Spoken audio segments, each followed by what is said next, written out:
వంకాయ నారు వేసినాం. ఇలా 17 తారీఖు ఈ రకంగా లైన్ బట్టి బోజలు పెట్టి ఇలా వేసినాము.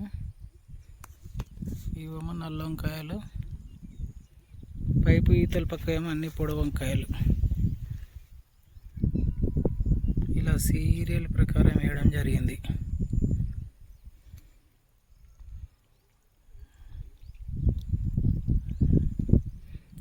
మూడు వేలన్నర మొక్కలు ఇవి, 3,500 మొక్కలు ఇవి. ఇలా డ్రిప్ సిస్టమ్ వేసి ఈ రకంగా మొత్తం చేయడం జరిగింది. చూద్దాం, చేస్తూ ఉంటే పెద్ద అవుతూ ఉంటే ఎలా ఉంటుంది అనేది తోట. ఇది మాత్రం 17 తారీఖు 12వ నెల 2023 సంవత్సరంన ఇలా ఉన్నాయి చెట్లు మాత్రం.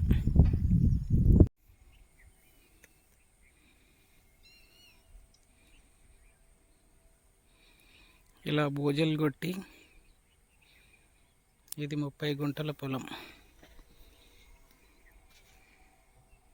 ఇలా వంకాయ నారు నాటినాం. ఇవి పెన్సిల్ వంకాయ, అదే పొడి వంకాయలు అంటారు చూడవి. 30 గంటలలో 5,000 మొక్కలు నాటినాం. బోజకు 3 ఫీట్ల ఎత్తు పెట్టినాం. దంటుకు ఫీటున్నర దూరం పెట్టినాం. బోజ మధ్యలో 3 ఫీట్లు డ్రిప్ వేసి ఇలా మొక్కలు నాటినాం. ఇప్పటికైతే ప్రస్తుతానికైతే అన్నీ నాటుకున్నాయి మంచిగానే. ఇదేసి ఇప్పటికి 3 డేస్ అవుతుంది. 3 రోజుల మొక్కలు ఇవి. ఇలా సీరియల్ ప్రకారం ఇలా బోజలు కొట్టి ట్రాక్టర్తో బోజలు వేయించేసి, ఇంతకుముందు బోజలు లేనప్పుడు వేస్తే పంట దిగుబడి రాలేకుంటుండే. వర్షాలు పడితే నీళ్ళు ఉండి ఖరాబ్ అయిపోయేది. ఈ సంవత్సరం మాత్రం బోజ వేసే మిషన్ దొరికింది, వాళ్ళతో డబ్బులు ఇచ్చి వేయించుకున్నాము. ప్రస్తుతానికైతే బాగానే ఉంది. ఇంకా ఫ్యూచర్ ఎట్లయితుందో చూడాలి. సరే, ఓకే. వంకాయ నారు వేసినాం. ఎకరన్నర పొలం మొత్తానికి వేసినప్పటి నుంచి తీసి ఈరోజు డిసెంబర్ 31 డేస్ 31 ఈ సైజు మొక్కలు వచ్చినాయి. మేమైతే ఎప్పుడైనా ఇలానే డ్రిప్ వేసి చేస్తాము. బోజలు కొట్టే మిషన్ లేకుండా ఈ మధ్యలో బోజలు కొట్టే మిషన్ ఉంది కాబట్టి ఇట్లా బోజలు వేసి ఇట్లా వేయడం జరిగింది. సహజంగా అయితే బాగానే వస్తున్నాయి. పోయినసారి కన్నా మందులు మాత్రం చాలా తక్కువ వాడుతున్నాం. ఎందుకంటే కలుపు లేదు కాబట్టి మందులు తక్కువనే వాడాల్సి వస్తుంది. కలుపు మొక్కలు ఉంటే మందు ఎక్కువ వాడాల్సి వస్తుంది, దాంట్లో పురుగులు ఉంటాయి కాబట్టి. ఇప్పుడు ఇది ఏంటంటే సహజంగా కలుపు మొక్కలు చాలా తక్కువ శాతం ఉంది. చెట్లకు కూడా గాలి హైట్ మీద ఉన్నాయి కాబట్టి గాలి మంచిగా తగులుతుంది.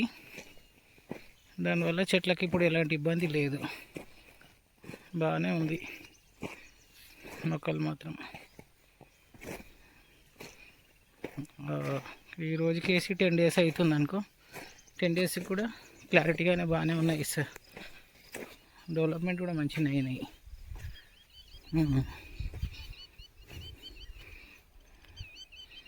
ఇట్లా వచ్చింది మొక్కల సైజు.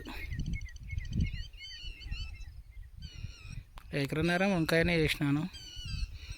చూద్దాం ఎట్లుంటుందని. చూడాలి సార్ పరిస్థితి.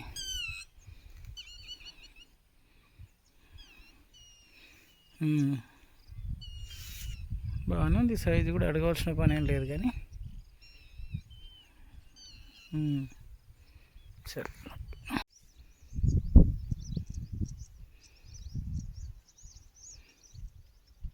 14/1/2004 రోజున కలుపు తీయించిన. కలుపు తీయడానికి దీంట్లో మొత్తం బోజల మీద నుంచి కలుపు మొత్తం తీయడానికి 3,600 ఖర్చు వచ్చింది. ఇప్పటి వరకు నారు వేసినప్పటి నుంచి ఇప్పటి వరకు మాత్రం పురుగు మందు మాత్రం ఒకటేసారి స్ప్రే చేసిన. ఈ రకంగా అయితే చెట్లు వచ్చినాయి. ఇప్పటికైతే బాగానే ఉన్నాయి.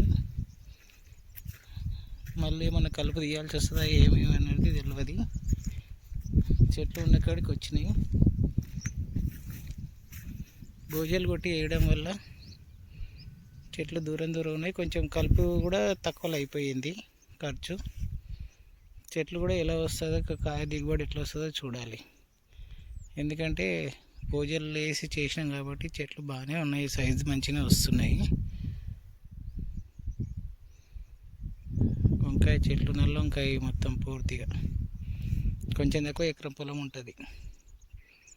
ఇది నర్సరీ చేసినా కానీ, నర్సరీలాగా చేసి సీడ్ తీసుకొచ్చి చేసినాం కానీ, మేము చేసిన పొరపాటులో కొంచెం నర్సరీ రాలేకపోయింది.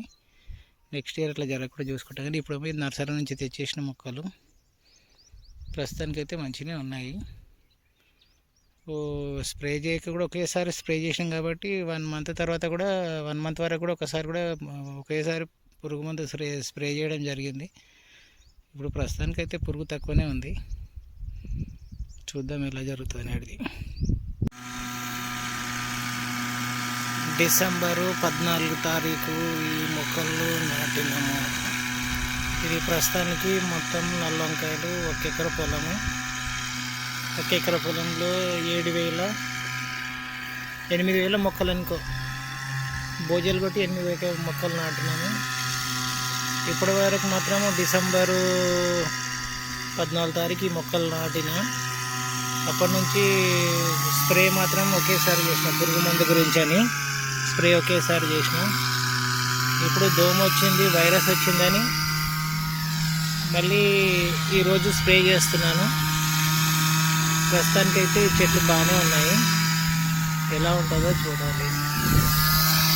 ఖర్చు మాత్రం బాగానే అవుతుంది కానీ దిగుబడి ఎలా వస్తుందో తెలియదు.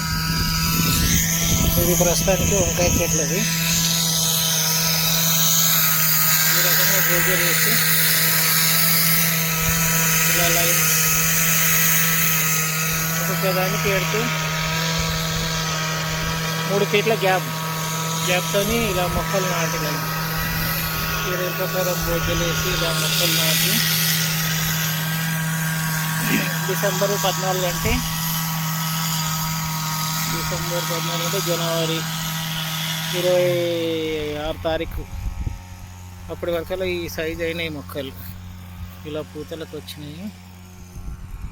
ఈ రకంగా చెట్లు ఈరోజే స్ప్రే చేస్తున్నాము. ప్రస్తుతానికైతే బాగానే ఉన్నాయి.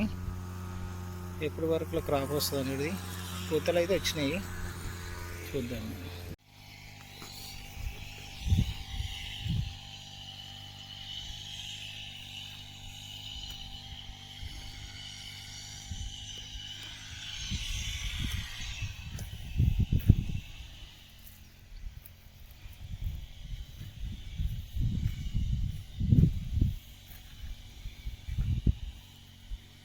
ఇవి 60 రోజుల చెట్లు. 60 డేస్లో ఈ రకంగా వచ్చినాయి. ఫస్ట్ క్రాప్ అయిపోయింది, తెంపినాము. ఇప్పుడు వీటి వయసు 60 డేస్. ఈ మందు స్ప్రే చేయడం కూడా ఇది 60 డేస్లో 3 టైం మాత్రమే. 3 సార్లు మందు స్ప్రే చేస్తున్నాం. 3వసారి ఒక క్రాప్ తెంపినాము. ఎకరన్నర పొలానికి 8 క్వింటాలన్నర వచ్చేసింది క్రాపు. ఫస్ట్ క్రాపు 8 క్వింటాలన్నర దిగుబడి వచ్చింది ఒక కోతకి, ఎకరన్నర పొలానికి. చెట్లు ఈ విధంగా ఉన్నాయి.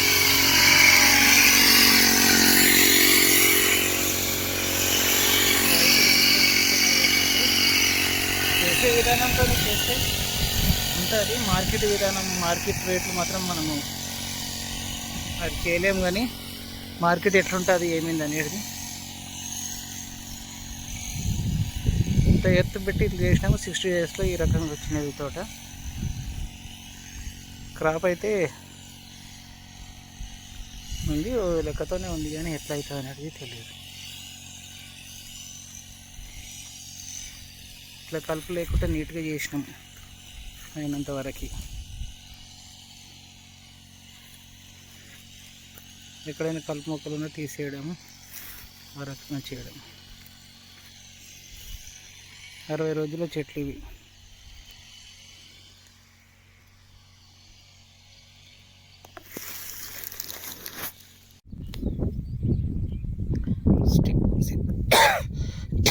సిక్స్టీ 65 days, 65 రోజుల చెట్లు. 2 క్రాప్ తీసినాం. మొత్తానికి వచ్చి 2 టన్నులు వెళ్ళింది 2 క్రాపులకి, 2 కోతలకి 2 టన్నుల చిల్లర వచ్చింది. చెట్లు ఈ రకంగా ఉన్నాయి. 65 రోజుల చెట్లు. పూత కూడా గిట్ల ఉంది. దోమ చాలా ఉంది. దోమ గురించి ఏం చేయాలో అర్థమైతే లేదు. దోమ కంట్రోల్ అయితే లేదు. ఏం చేయాలో అర్థం కావడం లేదు ఈ దోమ గురించి. చూడడానికి చెట్లు బాగున్నాయి కానీ కాయలు లేవు, ఏం లేవు. 2 క్రాప్లకి కాయలు మెత్తగా అయిపోయినాయి. 2 టన్నులు క్రాప్ వచ్చింది అనుకో. 2 కోతలకు 2 టన్నులు వెళ్ళింది. ఎకరన్నర చేనికి. దిగుబడి ఎట్లుంటుందని వెళ్ళదు. తెలిసిన కాడికైతే గిట్ల ఉంది పరిస్థితి. దోమ మాత్రం ఫుల్ ఉంది. ఏం చేయాలో అర్థం కాకుండా చెప్పే వాళ్ళ మందులు కొడతా ఉన్నాం. ఏ మందులకు కొట్టలేదు.